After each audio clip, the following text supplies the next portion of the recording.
वाकाव गावात 2500 जण अडकलेत। काल रात्रीपासून नागरिकांना रेस्क्यूची प्रतीक्षा आहे। वाकाव गावाला चारही बाजूने पुराच्या पाण्याचा वेढा पडलेला आहे। ही दृश्य देखील आपण पाहतोय। वाकाव गावातली ही दृश्य आहे। पूर्णपणे या गावाला पुराच्या पाण्याचा वेढा पडलेला आहे। तर 2500 लोक या गावात अडकलेले आहेत।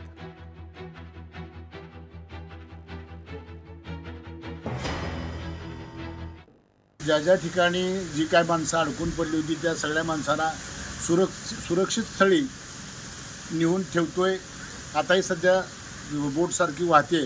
ज्या ज्या ठिकाणी लोक अडकलेले आहेत, महापुरात अडकलेले आहेत, जवळपास आमच्या गावची लोकसंख्या ही 4 ते 5 हजार आहे।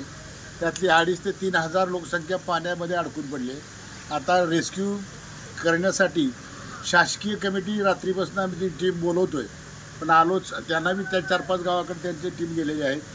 आता वाकावला त्यांची रेस्क्यूची टीम यायला लागलेली आहे आणि ते आल्यानंतर जी काय राहिलेली आहे त्या सगळ्या लोकांना सुरक्षित स्थळी नेऊन ठेवण्यासाठी काम चालू होईल। लोकशाही मराठी ऐका, पहा, जागरूक रहा।